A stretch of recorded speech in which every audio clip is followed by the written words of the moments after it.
Hi everyone, good afternoon. It is Friday, March 20th. I apologize for the delay in this video. I caught the cold that Katie had, but we're both on the mend, so thank you so much for your prayers.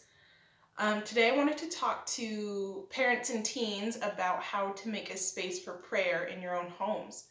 At a time like this where churches are closed, chapels are closed, it can be really, really hard when you're inside all day to feel like you have a place to go to be close to Jesus.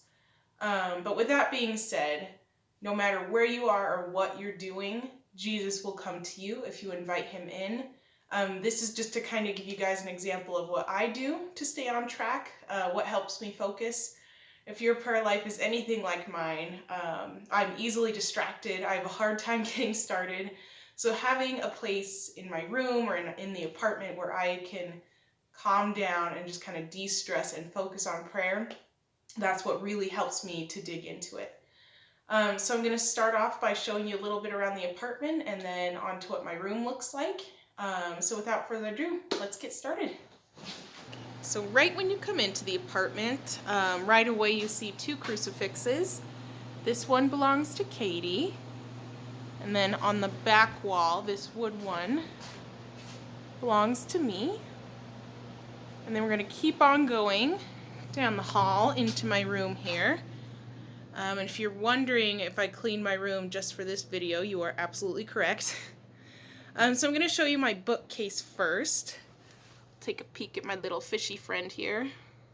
Hi, bud. And right underneath him, I've got all kinds of little things. I've got holy water and statues and prayer cards. All these things that I've collected over the years from VBS, from Life Teen, from friends and family. And these are different kind of sacramentals that I'll use in my prayer, especially the candles, the holy water, and the statues.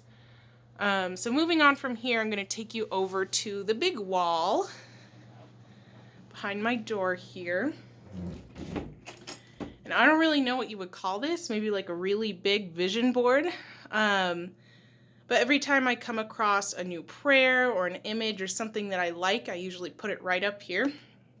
As of right now, this big picture of Jesus in the middle, it was in my grandmother's sewing room, and I asked my mom if I could have it, and she said yes. So I was really excited to have this in my room. And I love this image because of the subtle detail of the Sacred Heart of Jesus right there in the middle of his chest, kind of glowing. I also have an image of Saint Cecilia. I've got the Holy Family. I've got some core team prayers. I've got our Thomas Aquinas prayer. And on the notebook paper, I have different intentions that I try to remember to pray for, and other things that I'm often insecure about, that I have issues with, that I really try to work on in my prayer time. So when I go to pray, I will usually sit kind of right there in the corner or back here on my bed. And right next to my bed on my nightstand here, I've got some more things to kind of help me get in the zone, if you will. I've got some prayer beads, I've got my St. Kateri medal, I've got my senior class photo from Life Teen, and then in the drawer, I've got my Bible and my journal. It's always really important to keep those close by. So that is just kind of an overview of my prayer space. Alright, just to wrap this video up with a couple more tips and thoughts on creating a space for prayer at home. I know you guys are dealing with new routines, a lot of new challenges, both as parents and as kids.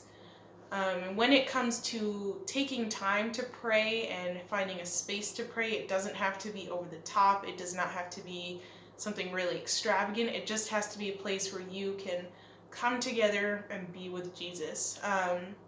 Some tips that I was kind of brainstorming is to kind of make your own vision board, or a prayer box even, or a jar. You know, if you each take some time to write down things that you're worried about or things that are really on your heart, you can put it in the jar and have it either in your dining room or in someone's bedroom, and then come together in prayer with it. You could do something as simple as lighting a candle and saying a prayer at the dinner table. You can print out pictures of your own confirmation saints or those of your kids and put them up around the home, wherever you're most comfortable. Just things to kind of lighten the mood and remind yourself that you are in the company of saints and angels when we pray and when we take time to be with the Lord. So I hope this was helpful. Right after this, I'm going to be filming the Rosary with the Sorrowful Mysteries, and we'll be putting that up so you guys can join me whenever you need to. I'm praying and thinking of all you guys. I miss you teens a lot. Be well and stay safe. We'll see you next time.